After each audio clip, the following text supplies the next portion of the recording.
आतंकी हमले के बाद पूरा देश गुस्से में है। जहां बदले की मांग हो रही है, वहीं भारत और पाकिस्तान के बीच तनाव भी है। जंग जैसे माहौल बने हैं। इस वक्त हम अमृतसर में हैं। रोनावाला गांव है, यहां पे बिल्कुल सरहद के नज़दीक का ये गांव है।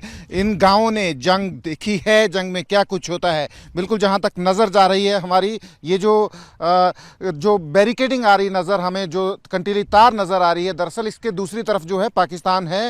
इससे थोड़ी दूर जो है कंटीली तार है। कंटीली तार के दूसरी तरफ जो है पाकिस्तान है। और यहाँ से टर्न जो है ये बनता है, एक तरीके से यू टर्न जो है बनता है अमृतसर से यहाँ पे, और ये बॉर्डर जो है घूम जाता है दूसरी तरफ, फिर तरन तारन की तरफ जो है।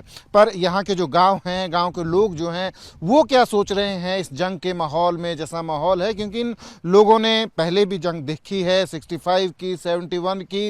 इन लोगों के दिमाग में क्या है, वो हम जानेंगे। यहाँ के गाँव के बुजुर्ग हैं जिन्होंने जंग देखी है, जंग झेली है, और अब जो हालात बने हैं उसमें उनका क्या सोच और समझ है, उसको लेकर बात करेंगे। फिलहाल ये पाकिस्तान के साथ लगती सीमा और बिल्कुल इमीडिएट साथ लगता गांव है रोनावाला जो है। यहाँ पे बुजुर्ग हैं हमारे साथ, पहले इनसे ही बात कर लेते हैं। आपका नाम क्या है? बलदेव सिंह। बलदेव सिंह जी, उम्र कितनी है आपको? उम्र है 65 साल। अच्छा, तो जब 71 की लड़ाई हुई थी तब कितनी उम्र थी आपकी लगभग? आपके है कि 15-16 साल। अच्छा, तो आपने देखी थी लड़ाई हुई? पूरे देखे, क्योंकि आपका तो गांव बिल्कुल साथ है। क्या कुछ देखा उस जंग में, कुछ है याद? जंग में गोलाबारी चले, आपने ऐसा निकल के गांव में जाके ते रिश्तेदारों दे गए, उसे किसी को 2 दिन रहे, 4 दिन रहे, उसको काम नहीं कोई भी। मुड़ के बाद में फिर घुमा के इधर ही होना पड़ा बस। पर अब जैसा माहौल बना हुआ है भारत और पाकिस्तान के बीच, क्योंकि 71 की लड़ाई के बाद बहुत साल बीत गए हैं ना, तो अब क्या है आपके दिमाग में कि अगर जंग होती है तो? हाँ, दिमाग जंग होनी नहीं चाहिए। देश ਜਿਹੜੇ ਦੋਵੇਂ रहने चाहिए रल मिल के। तो दुनिया जी फिर क्या होना चाहिए, कोई मानते नहीं, क्या करे सरकार बहुत नहीं। पर इसमें एक चीज़ है, जैसे जिस तरीके का माहौल बना हुआ, जैसे आपने देखा कि जैसा हमला हुआ पहलगाम में, है ना, तो अब ये भी बात उठ रही है कि अब एक फाइनल सबक जो है पाकिस्तान को सिखाना जरूरी है कि जैसी हरकतें वो करता है ना दोवें तेरी करते हैं, वो भी करते हैं। अच्छा, ठीक है। तो एक चीज़ बताओ मेरे को कि जो जंग जैसा हालात है, जैसे हम गांव में घूम रहे हैं, है ना, बहुत सारे गांव में हम जा रहे हैं, तो गांव के लोग बोल रहे हैं कि हम लोग जो हैं सेना की मदद करेंगे, अगर ऐसे हालात बनते हैं हम जाएंगे नहीं। तो आप लोगों का क्या समझना है पहले के हालात को देखते हुए? हालात का ਇਹੋ ਜਿਹਾ ਜਾਂ ਕੋਈ मतलब कोई नहीं किसी ਨੂੰ ਕਹਿੰਦਾ भी जाओ, अपने आप ही लोग डरते जाना पैंदा। अच्छा, हाँ, तो बाकी जो मिलिट्री होती है, जो फायरिंग होती है, गोलाबारी होती है, उसमें लोगों को जाना पड़ता है। जाना पड़ता है, क्या करिए बस। यहाँ एक बुजुर्ग महिला है, उनसे बात करते हैं। माता जी, नाम क्या है आपका? सुखवंत कौर। हाँ, तो आपकी उम्र कितनी है? आपकी उम्र 75 साल हो गई। 50 साल, ठीक है जी। तो आपने देखी 71 की लड़ाई जी? हाँ, वेखी है। अच्छा, क्या कुछ देखा था? बहुत कुछ वेखा।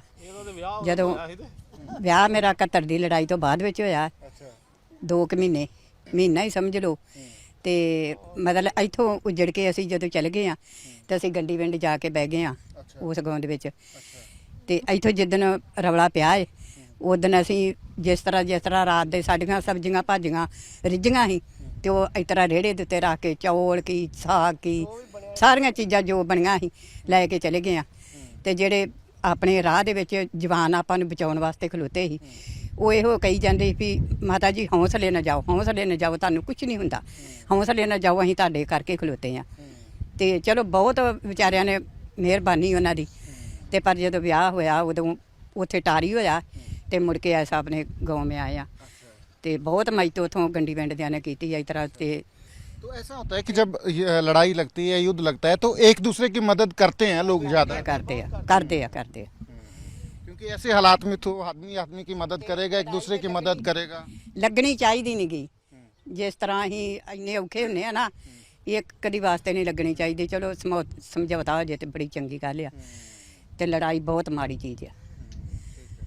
ਹਾਂਜੀ। और भी लोग हैं यहाँ, नौजवान भी हैं। आपका नाम क्या है? हरजीत सिंह।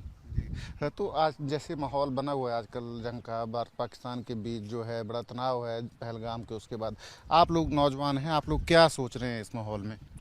वो जी हमला होया वो बहुत माड़ी गल हुई है। ਬੇਗੁਨਾਹ ਬੰਦੇ ਮਾਰੇ ਜਾਣੇ ਕੋਈ ਚੰਗੀ ਗੱਲ ਨਹੀਂ ਗੀ। ਤੇ ਰਹੀ ਗੱਲ ਜੰਗ ਦੀ, ਜੰਗ ਦਾ ਮਾਹੌਲ ਜਿਹੜਾ ਇਹ ਸ਼ਾਂਤੀ ਹੋਣਾ ਚਾਹੀਦਾ ਵਾ, ਨਹੀਂ ਹੋਣੀ ਚਾਹੀਦੀ ਜੰਗ। ਫਿਰ ਦੋਵੇਂ ਮੁਲਕਾਂ ਨੂੰ ਘਾਟਾ ਪਊਗਾ ਜਦੋਂ ਜੰਗ ਹੋਊਗੀ ਤੇ ਉਹਨਾਂ ਦਾ ਵੀ ਸਫਾਇਆ ਹੋਊਗਾ, ਆਪਣਾ ਵੀ ਹੋਊਗਾ, ਕੁਝ ਥੋੜਾ ਬਹੁਤ ਉਹਨਾਂ ਦਾ ਕੁਝ ਆਪਣਾ ਹੋਊਗਾ। ਤੇ ਇਹਦੇ ਨਾਲੋਂ ਬਿਹਤਰ ਆ ਵੀ ਉਹ ਆਪਣੇ ਮਜ਼ੇ ਨਾਲ ਰਹਿਣ, ਆਪਾਂ ਆਪਣੇ ਨਾਲ ਰਹੀਏ। पर अगर बाई चांस जंग लगती है, जैसे हम बात कर रहे हैं बाकी गांवों में भी, तो काफ़ी लोग बोल रहे हैं कि हम मदद भी करते हैं सेना की, और अगर ऐसे हालात बनेंगे तो करेंगे भी। तो मदद ਜਦੋਂ ਕੋਈ ਬਾਜ ਨਾ ਆਊਗਾ ਸਿਰ 'ਚ ਵੱਜਣਗੇ, ਫਿਰ ਮਦਦ ਤੇ ਕਰਨੀ ਪੈਂਦੀ ਹੈ। ਫਿਰ ਤੇ ਆਪਣੇ ਬੰਦਿਆਂ ਦੇ ਨਾਲ ਹੀ ਖਲੋਣਾ ਪੈਣਾ, ਦੂਸਰਿਆਂ ਨਾਲ ਥੋੜੀ ਖਲੋ ਜਾਣਾ, ਫਿਰ ਮਦਦ ਕਰਨੀ ਪੈਂਦੀ ਹੈ। ये भी बात हो रही है कि जैसे अब पहलगाम वाला इंसिडेंट हुआ, बार बार कर रहा है पाकिस्तान। आपको सबको पता है कि पाकिस्तान जो है स्पॉन्सर करता है आतंकवाद को, है ना। तो ये बोल रहे हैं कि अब बात हो रही है कि एक फाइनल सबक जो है सिखाया जाना चाहिए पाकिस्तान को। तो ऐसे उसमें माहौल तब बन रहा है। ਉਹ ਖੁਦ ਹੀ ਸੁਧਾਰ ਲਿਆਉਣ ਤੇ ਚੰਗਾ ਵਾ, ਜੇ ਹਿੰਦੁਸਤਾਨ ਸੁਧਾਰ ਲਿਆਉਂਦੀ ਹੈ ਤਾਂ ਫਿਰ ਬਹੁਤ ਔਖਾ ਹੋਊਗਾ ਕੰਮ, ਫਿਰ ਤੇ ਕੰਮ ਮਹਿੰਗਾ। सबक सिखाना ज़रूरी है एक बार। ਉਹ ਤੇ ਫਿਰ ਸਿਖਾਉਣਾ ਹੀ ਪੈਣਾ, ਜਦੋਂ ਨਾ ਹੀ ਬਾਜ ਆਉਣਗੇ ਤੇ ਜਦੋਂ ਕੋਈ ਬਾਜ ਨਾ ਆਵੇ ਫਿਰ ਸਿਖਾਉਣਾ ਪੈਂਦਾ। ठीक है, ठीक है, ठीक है, ठीक है। और भी हैं, क्या नाम है आपका? ਜਗੀਰ ਸਿੰਘ जगीर सिंह जी, कितनी उम्र है आपकी? ਜੀ 60 ਕੁ ਸਾਲ ਹੋਈ गई है। अच्छा, आपने देखी थी 71 की लड़ाई? मैं छोटा तो कोई 4-5 साल का होगा। अच्छा, तो कुछ याद है आप लोगों को? कुछ आपके जो मदर फादर हैं उन्होंने कुछ बताया हो जंग के बारे में? हाँ जी, जो तो बताया है जी भी जो जंग लगा वा उदों फिर सारे रियल में सारे भाग गए आ, सारे भजे हैं जी। ते उदों मैं छोटा जिहा, मेरे तो चुक्किया ही उदों छोटा हाँ। ते आर्मी चलो बहुत ज़्यादा ही इत्थे, ते अगे BS ही, ते उहदे खातर फिर चलो जो भी होया जंग लगा, फिर रिश्तेदारां को गए जिन्ने दिन के सांभ्या, फिर वापस इत्थे ही आउणा पिया वा। ते चलो आण के थोड़ी शांति होई ते वापस आउण लगे लोग।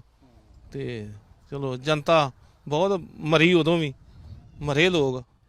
ते चलो जंग शांति होनी चाहिए, जंग लगनी नहीं चाहिए भी। ते चलो इंज समझौता हो जाए तो बहुत वधिया। हाँ जी। तो ये बिल्कुल अमृतसर में जो गांव है रोड़ा वाला, बिल्कुल पाकिस्तान के साथ लगता बॉर्डर है। यहाँ से सामने पाकिस्तान का एक गांव भी दिख जाता है। गांव में फिलहाल लोग जो हैं गांव में डटे हुए हैं। 71 का वार देखा, 65 की लड़ाई देखी। तमाम लोग जो हैं उस वक्त जो है माइग्रेट हो गए थे उन लड़ाइयों में, पर अब गाँव में डटे हैं। कह रहे हैं कि शांति होनी चाहिए, पर साथ ही ये भी कह रहे हैं कि अगर लड़ाई होती है तो वो लोग जो हैं सेना के साथ डटे हैं। कैमरा पर्सन अमित शर्मा के साथ सचिन कुमार, EP न्यूज़, अटारी बॉर्डर, अमृतसर।